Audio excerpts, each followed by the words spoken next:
are Locked On Lakers POSTCAST, part of Locked On Sports Los Angeles, on the Locked On Podcast Network, your team every day.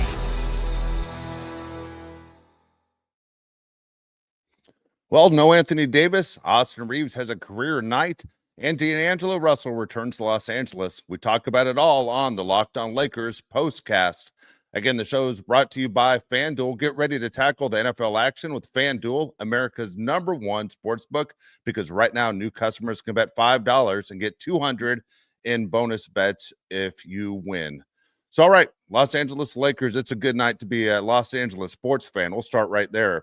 Extremely excited about Roki Sasaki going to the Dodgers, but also extremely excited about the Lakers winning tonight. 102-101 final score over the New Jersey Nets. And you wonder, well, it's the Nets. They should have won by a lot more than that. At this point, if you're a Laker fan, you'll take a win as a win. And right now, the Lakers, they hold on to win 102-101. And so it was a big night. It was a big night for Austin Reeves, a big night for LeBron James. It was not a big night, obviously, for Anthony Davis. And the reason that is the Lakers decided to give Anthony Davis a little time off. That's fine. He played really well the last couple of games. And the Lakers have a big game coming up on Sunday against the Clippers. So thinking what the Lakers were facing tonight, you're facing a New Jersey Nets team that's not very good, right? So it's a Nets team that comes in with a 14-27 record, completely got embarrassed against the Clippers earlier in the week. And you figure it should be easy. Not a bad game to say if you want to give Anthony Davis a day off. The thing is, this game was much closer than it should have been. So what did it look like for the Lakers? Jackson Hayes, he got the start. Jackson Hayes, Rui, Austin Reeves, Max Christie, LeBron James. That was your starting lineup for the Lakers tonight. Jackson Hayes, you can't blame him as far as, A for effort. But holy cow, man, there's a big difference in looking at Jackson Hayes and looking at Anthony Davis. And anyone who's ever been to a Laker game that likes to get in the building early, you'll see that Jackson Hayes is a guy that puts a lot of time into his game. It's not like he's one of those guys that sulks, that he doesn't play a lot. He's one of those guys that's always on the court. He's always working with the coach. He's always working on a shot, his inside moves. But, man, when the game went on tonight, you would have looked at him as a guy that looked like he hadn't picked up a basketball in 7 months. Clumsy as can be, kind of looked like a giraffe, but at the same time, it got the job done. It just seemed like he wasn't game speed ready, at least ready to step into that role. And for the Lakers, they didn't need Anthony Davis because they got the win, but at the same time, 102-101. If you're like me, there are a bunch of things I want from this Laker team. And one of the things I want from this Laker team is to have a couple games where you don't have to worry about the outcome. And you're in a situation where you can give guys like LeBron time off because the lead is so big in the fourth quarter. It seems like those days of Laker memories are so far in the past because the Lakers haven't been able to do this all season long. The Lakers improved to 22-17 on season with the win, but overall, it's tough. Every single Laker game with a win is a tough win. It's not always easy. So we'll look at the first quarter and the way things started off for the Lakers. Lakers ended up winning the quarter 24-23, and a little frustrating that it's low scoring because you want to see the Lakers at least in the 30s. We've seen a couple of these games where the Lakers don't score 30 points. Matter of fact, to sit there and turn the pillow over early, the Lakers only had one quarter where they scored 30 points. It was in the fourth quarter. Otherwise, they were held in the 20s every single quarter. So offense, not exactly where you want. The Lakers in the first quarter, they shoot 39% from the field, 33.3% from behind the arc because they made 2 of 6 shots. The Lakers were led in scoring by LeBron James. He had 9 points. Max Christie, he had 7.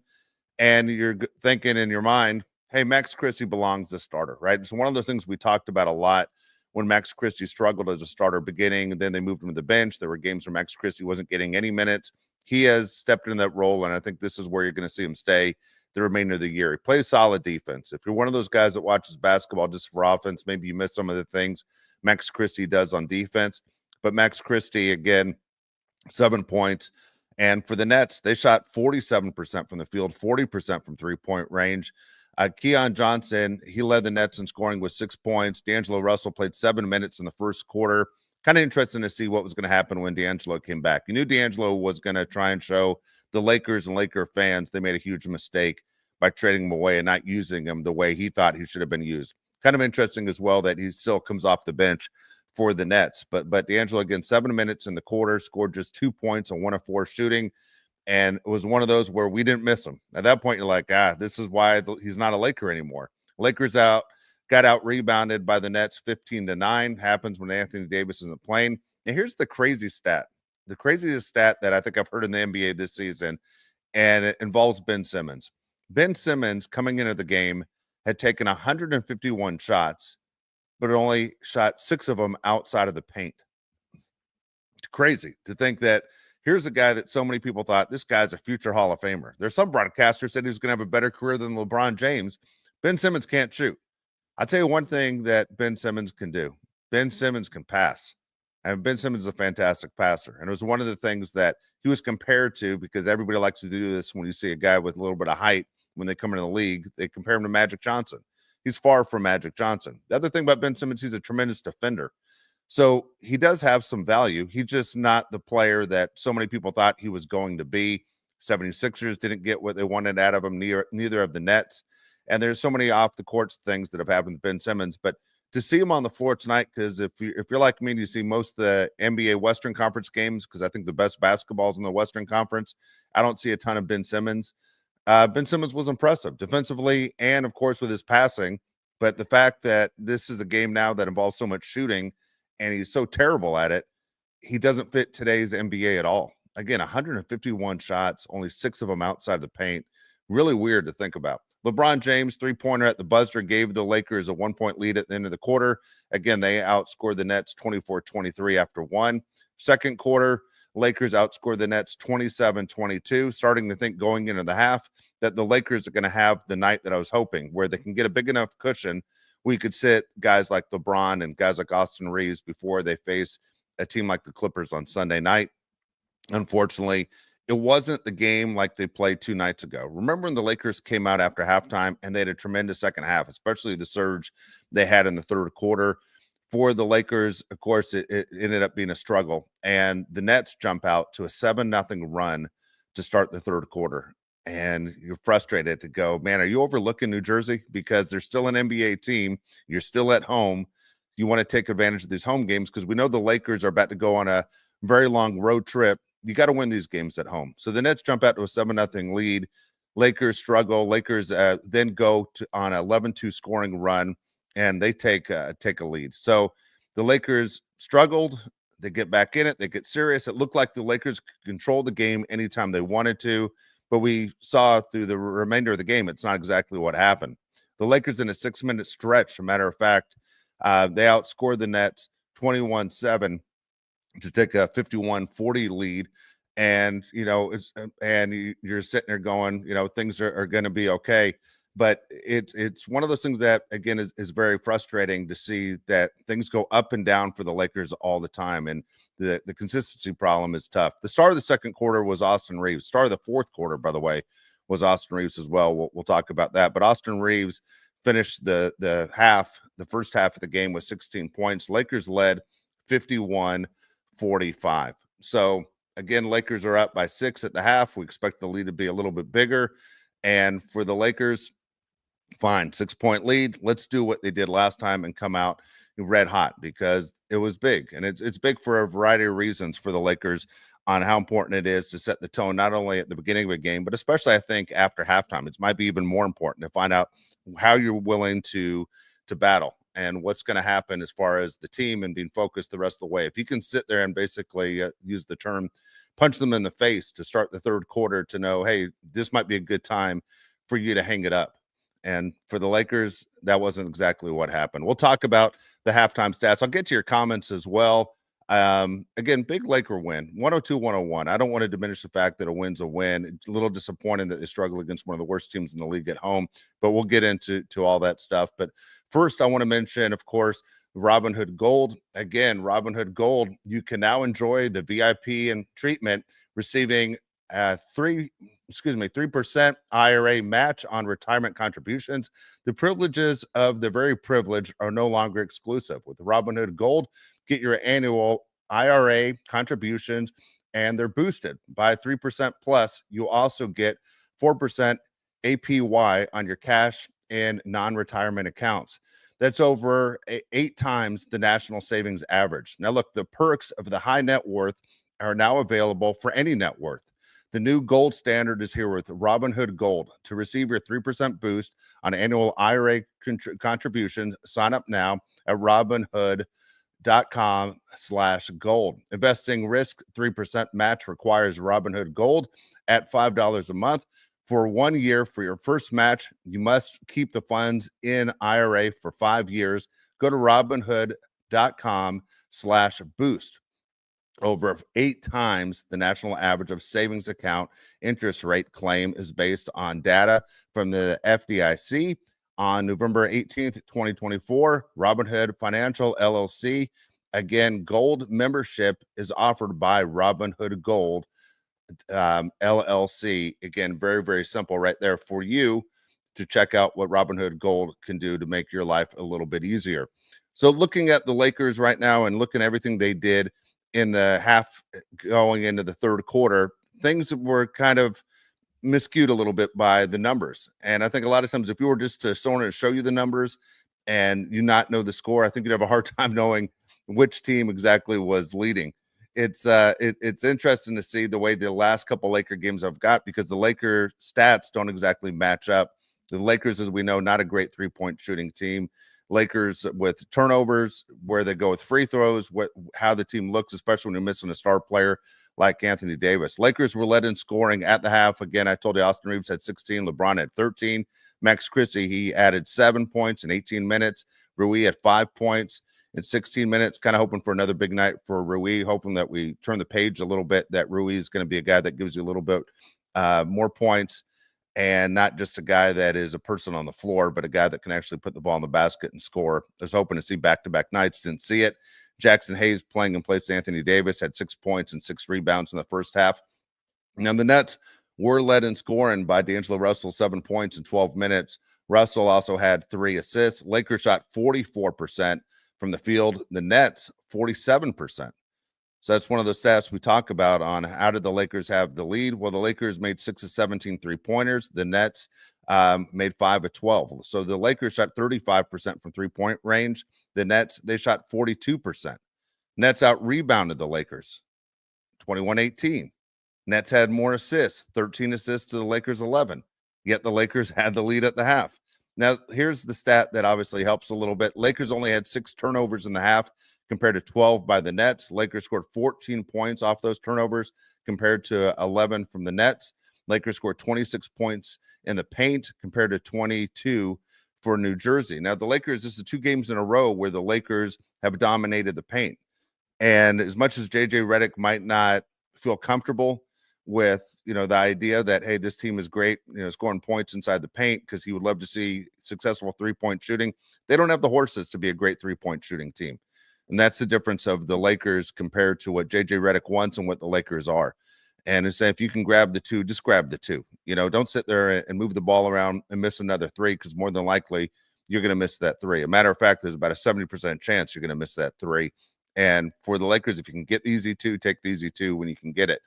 Now, the stat that is interesting for the Lakers are 16-4 when leading at the half. That now goes to 17-4 when leading at the half, because they won tonight. But the Lakers, you expect something more in the third quarter. So here we go. The Lakers, again, taking on the Nets, going into the start of the third quarter. The Lakers are up 72-68. All right. So the Nets, they take a lead. And at the same time, all of a sudden, if you're a Laker fan, you're starting to worry a little bit. Lakers go on a 7-0 run. They eventually take the lead back. After 3, the Lakers were led in scoring by LeBron James, who had 23. Austin Reeves, Gabe Vincent, they were contributing as well. Gabe Vincent, hats off to him, 8 points off the bench. The Nets led by Zaire Williams, of course, 12. Keon Johnson's 10, along with D'Angelo Russell, who had 10 off the bench. Now, in the fourth quarter, this is where it got interesting, right? Because the Lakers weren't able to pull away. Neither were the Nets. With 10 minutes remaining in the game is tied at 74. And then now it's a race to see who can sit there and put a run together. Now, the team that put the run together was the Lakers. The Lakers put a run together because Austin Reeves just caught fire. Austin Reeves had a tremendous fourth quarter. Austin Reeves with 15 points in the fourth quarter had a career high tonight. Austin Reeves played extremely well. The problem is Austin Reeves played extremely well till about 2.5 minutes remaining in the game, and you could tell he completely ran out of gas. The Lakers literally had to call a timeout just so Austin Reeves could kind of pull it together, because he looked like that guy that at the gym that stays on the court that plays 8 games in a row, and you could tell his legs weren't there. And when your legs aren't there, your shot starts to disappear. LeBron James, though, again, most amazing athlete going, that he's 40 years old and continues to look like he's in the best shape of anybody on the floor. But for the Lakers, they're able to hold on, and all the way to the very, very end, when New Jersey has the last shot and they miss a 3, and then LeBron gets the rebound and the Lakers hold on for that 1-point win. It was big. It was big for the Lakers to pull that out. On the Nets, you look at that team and you're going, this is not a team, though, that is full of all-stars, right? The Nets defensively, not a bad defensive team. The Nets, obviously, as we said before, they wanted to prove that the trip out to Los Angeles wasn't a waste, because it completely embarrassed against the Clippers earlier. But then when you look at the Nets, they finished with overall 6 guys that finished with double-digit scores. Also for the Nets, none of those guys scored more than 20 points. Actually, the Nets were led in scoring tonight by D'Angelo Russell. Can you guess the number D'Angelo Russell had? Well, if you haven't looked at the box score, bet you the first number that pops into your mind, 19. D'Angelo Russell's all about the number 19, when it seems like his best games is he just gets about 19 points. But he was big for them. And 19 points, 8 assists, 6 rebounds for D'Angelo Russell. Did all that in 27 minutes. Started off very slow, but he finished 7 of 15 from the field. He made 50% of his three-point attempts. He was 5 of 10. Did not attempt a free throw, but 5 of 10 from three-point range. I'm sure he'd love to have that one more that would have given them the win. But D'Angelo Russell, what do you expect? Nobody wants to be told you aren't good enough to be part of the club, and that's basically what he was told. Not only once by the Lakers, but now twice in his career by the Lakers. So he comes back with 19 points, again, 6 rebounds, 8 assists. And if he played that way for the Lakers, he'd still be a Laker, but he's not able to play like that night in and night out. Again, off the bench. So bench points for the Nets, very impressive.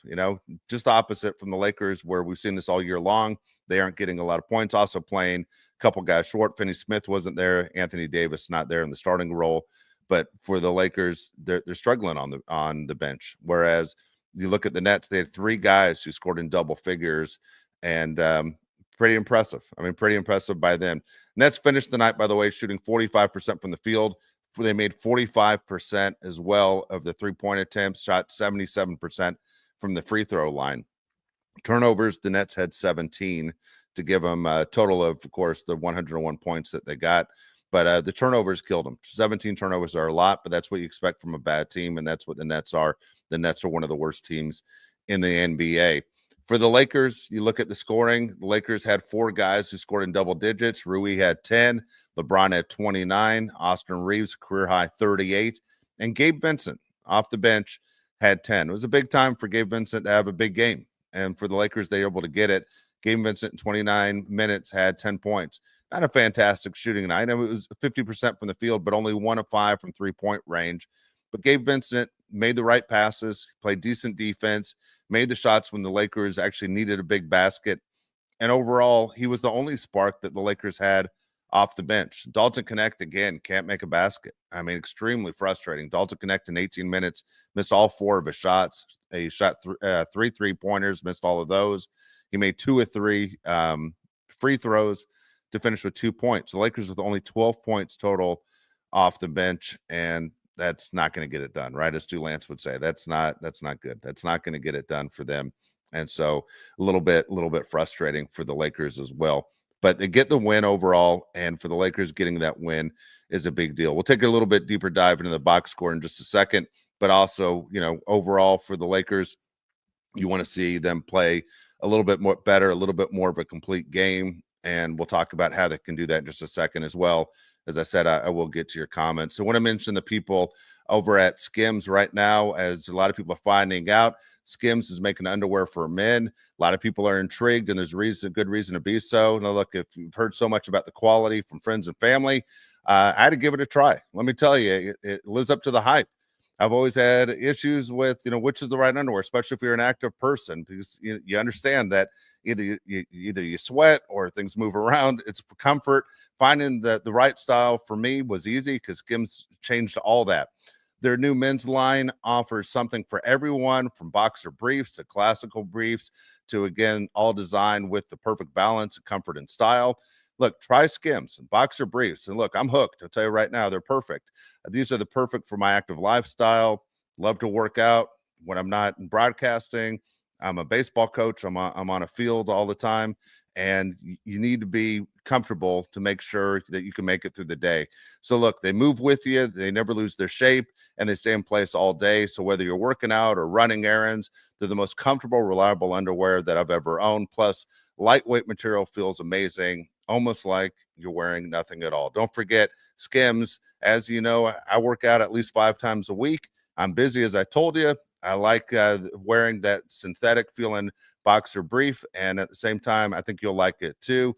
When I'm done at the gym, I try the Skims stretch boxer briefs, and couldn't be happier. You need to give it a shot. If you're wondering, because you've seen so many options out there for underwear, why not give Skims a chance?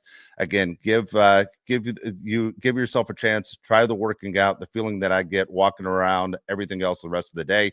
Plus, they never lose their shape or ride up. And maybe it's in my head, but I swear, since I started wearing these, my gains have improved too. So try Skims when you get a chance. So overall, looking at this Laker team, are you happy with this Laker team? Do you like what you see with this Laker team? Do you like what Rob Pelinka has together? Do you like the job that JJ Redick is doing? I know when the team loses, a lot of people will say, man, you're too critical of this team. And some people say you aren't critical enough. You remember the good old days. I do. I remember the good old days, and I've seen a lot of them. I've seen the days of Magic Johnson. I've seen the days of James Worthy, Kareem, Pat Riley, Michael Cooper. Those were the times when I fell in love with the Lakers. Had a chance as a broadcaster for 10 years following the team and being with the team from the Forum to Staples Center with Kobe Bryant and Shaquille O'Neal, and the good days of winning more championships and knowing what it looks like, and moving on from a coach like Del Harris to a coach like Phil Jackson. And the feeling of knowing that every time the ball is going up in there, that the Lakers are going to win, especially in games that matter. There's nothing like it, knowing your team has a chance. If you're a Dodger fan like me, you know that feeling. When the game starts, you're expected to win the game. Anything short of a win becomes extremely frustrating. And so for me, I get frustrated when they don't play well. Tonight, I'll take the win because I don't think this is a Laker team that can compete right now for an NBA championship. I would like to see moves made, and that's where my criticism goes. It goes right now towards Rob Pelinka, because the last trade he made, you haven't seen the massive jump that you're hoping that you would get. And LeBron has seen it all too. I mean, to sit here and act like I know more than him, you can see it in his face. He knows this roster and this team isn't ready to make a run for an NBA championship. At the same time, it's in Rob Pelinka's hands to basically make it work. This is a time you have to make it work because you don't have a lot of time. You have a 40-year-old superstar that doesn't take the night off tonight, that sits there and does everything he can to help the team win, and they only win by 1. So it's hard. All right. It's hard all the way through as far as what the Lakers are doing. And overall, I don't know what to tell you, what that trade's going to be. I'd like to see it. Again, Lakers win by 1. Clippers beat them by 59, as Craig likes to point out in the chat. For the Lakers, at the same time, what's going to happen with them moving forward? Can they continue to put win streaks together? If they win on Sunday, it's going to be a 3-game winning streak. Actually, Sunday's postcast, by the way, will be a different postcast than what you normally see. It will be 2 of us here. It will be me, and it will be Pete Fox, who does the Clippers. So we're going to do the show together. We'll do a postcast with the Clipper side and the Lakers side. Laker fans, come on, we know who really runs LA. Craig also points out about Rui. It would be nice to see Rui have back-to-back big-time games. Exactly. I couldn't agree more. Daniel says, it's an ugly win. It was an ugly win, but I think the key word, Daniel, is win, is that, they got one. And I hate to say it, this is what this team is. And if you want to make the argument, guys, that the Lakers are playing down to their competition, you can make that argument as well. I can't really disagree. At times I wonder, can they turn it on? I've looked at the schedule and I've looked ahead to say, all right, when are they playing Boston? When are they getting another shot at Oklahoma City? When are they, When are they playing the teams that give them a hard time, or the teams they have to beat to get real respect? What is the biggest victory this team has had? Maybe it was when they beat the Memphis Grizzlies, and they were the number 2 seed at the time. But for this Laker team, as a Laker fan, do you have faith that this Laker team can get by teams like the Denver Nuggets? Can they get by, the teams that are in front of them? And we saw them struggle against the Dallas Mavericks when the Mavericks can't beat anybody, because as we know, we talk about it all the time. The Celtics go through it. The Knicks go through it every home game they play at Madison Square Garden. People get up for certain games. For these athletes, they know it's a big deal to play in New York. For these athletes, they know it's a big deal to play against the Boston Celtics. For these NBA players, they know it's a big deal to play against the Lakers, especially when you're playing at crypto. You are never going to get a team that's going to take the night off. It's not like you're going to Sacramento after back-to-back games and maybe your best effort's not there. This is the Los Angeles Lakers. When you step into crypto, not only are you seeing superstars and beautiful people, you look up and you can see all the retired jerseys, all the guys when you were a kid that you admired, all the guys that you saw winning those championships. They're all in front of your face. Of course you want to play your best basketball. And I can't say that there are probably a couple people out there that are saying, now that I want to play my best basketball, I'd love to wear that Laker uniform one day. And maybe if I play well enough, all of a sudden I catch somebody's eye to make that trade possible. But for this Laker team, disappointing that they struggle with almost every single team that they face. Lakers finished on the night shooting 46% from the field, 35% from three-point range, 78% from the free throw line. Always frustrating. 10 turnovers, not bad. I'll take that. LeBron James, he led the Lakers with 5 of those turnovers. I don't know what to say about that. I kind of feel like LeBron, it's going to happen. Maybe it's one of those where I should stop picking on the turnovers from LeBron. I am a fan that LeBron is taking the ball to the basket more, which means he's getting chances at free throws. Tonight, LeBron only shot 2 of them, and he missed 1. Okay, Austin Reeves, by the way, shot 8 free throws, made all 8. So Austin Reeves on his career night, let's not overlook that. 38 points, 3 assists, 3 rebounds. LeBron, just amazing. Again, forget about even his age. If LeBron was 23 years old with 29 points, 7 rebounds, 8 assists, he'd go, that's a great night. LeBron, again, 12 with 17 from the field, 4 or 6 from three-point range. And most importantly, LeBron played. So in 35 minutes, he did all of that, and he played. Whereas, Anthony Davis, they decided, it's a time to give him a night off. I'm not a big fan of the night offs, in any sport, but it's frustrating when a guy takes a night off. And for me, as just a basketball fan, as a sports fan, if you're going to give a guy a night off, do it at home. There are 41 home games. I hate when that guys take the night off and you know they're Laker fans on the road and you're cheating the fans who spend a ton of money or look at that schedule and say, I'm going to get a chance to see LeBron and Anthony Davis, and they're sitting out. And I blame Kawhi Leonard for all this stuff, by the way, of the sitting out. I can't imagine as a kid going to a game and Kareem's not playing, or Magic's not playing. That would be extremely frustrating. So what we say all the time, the Lakers, where are they in the playoff seeding? What do they need to do? For the Lakers, I'd love to see them in the 4th spot. Everyone knows that. A lot of people say they'll be fine if they're in the 6th spot. Here's where the Lakers are right now, if you're wondering. Oklahoma City, they're 8-2 in their last 10 games. Oklahoma City, after that big win the other night against Cleveland, they come up with a loss. They're still the number 1 seed, though. Oklahoma City has a 6.5 game lead over the Houston Rockets, who are the number 2 seed. Memphis Grizzlies are the 3 seed. Memphis has won 2 in a row. Denver Nuggets, scary team. Denver has found their way. Remember when Denver was struggling right around 500? Denver's now 9 games over 500. They're 25-16. Clippers are 23-17. They're the 5th seed, and the Lakers are the 6th seed at 22-17. Sunday's game at 6 o'clock tip-off as Lakers travel across town is a really big game for the Lakers. The Lakers, not only do you want to obviously push your dominance of saying you're still the team of LA, no matter what happens, you're still the team of LA. The Lakers, of course, everyone knows. There's a reason why you see all those banners. It's kind of funny that the Clippers had to move out of the building because they weren't getting any respect and they had to create their own home. But the Clippers are the number 5 team, and the Lakers the number 6 team. Again, this is a big game on Sunday, though, overall standing-wise, and also to say, we are the Lakers, and it's different. Dallas Mavericks are the 7th seed. They have fallen quick. Dallas did win their last game, but Dallas is 3-7 in their last 10. They're the 7th seed. And Minnesota, big win in New York. Minnesota wins tonight, but Minnesota, they're 22-19 on the season. Sacramento Kings are 22-20 at the 9th seed. Phoenix Suns back in it. Look at that. The Suns are back in it. They're the 10th seed. So if the playoffs started today, the Suns are in it. A lot of talk that they were looking to trade guys like Durant and Bradley Beal, but the Suns right now would be in the playoffs. The teams on the outside is interesting. There's a big name right there. It's the Golden State Warriors. Golden State Warriors would not make the playoffs if the season ended right now. San Antonio Spurs, Portland, New Orleans, Utah, all those guys, they are out. And you're seeing really a lot of rumors. If you're looking at which guys could possibly move teams, you're seeing a lot of guys out of the teams I just mentioned that aren't in the playoffs, of guys that could possibly be traded. Cleveland, again, 8-2 in their last 10. Cleveland is a 5.5 game lead in the East over the Boston Celtics, who are the number 2 seed, and the Knicks, as we said, completely embarrassed at home. They're the number 3 seed, 8.5 games back.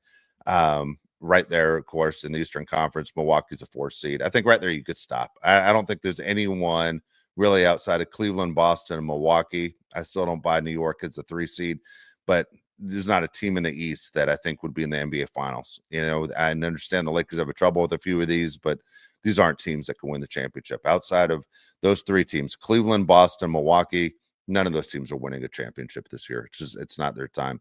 And it's fine. You want to be a Pacers fan or Orlando Magic fan, go ahead. You know, you're wasting your time. Nothing to see here, as they say.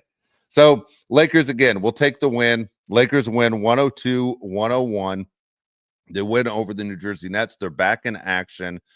6 o'clock Sunday night. I will be here with you for the post game, and we'll talk Laker basketball. We'll also see Anthony Davis. How did he do now that he had multiple days off? Let's see what Rui can do as well. Austin Reeves, big night tonight. Career high 38 points, 15 in the fourth quarter. Great for the Lakers that have that weapon right there in Austin Reeves. Let's see if we can continue it. Let's see which guys can also help contribute off the bench. It would nice to see Dalton Knecht be the player the Lakers thought he could be. Eventually, hopefully, he catches fire. Otherwise, it's a head scratcher on how this kid went from being so good for 2 months to all of a sudden just being terrible for 2 months. Just cannot snap out of it at all. So it's frustrating for him. It's frustrating for us as well. Again, if you want to follow Laker basketball every single day, Brian and Andy do a great job talking Laker basketball. Make sure you catch them on the Locked On Los Angeles Sports Network, also Locked On Lakers. You can get these podcasts anywhere that you get your podcasts, available everywhere. And I will be with you. Again, I'm just the guy that's doing the post game, but I'm happy to be with you talking Laker basketball after a win or a tough loss, which sometimes my frustration shows. But thank you so much for joining me. You can follow me on social media. My name is Dave Palais, and I will catch you Sunday evening after hopefully another Laker win. That would be 3 straight in a row. Have a good night, everybody.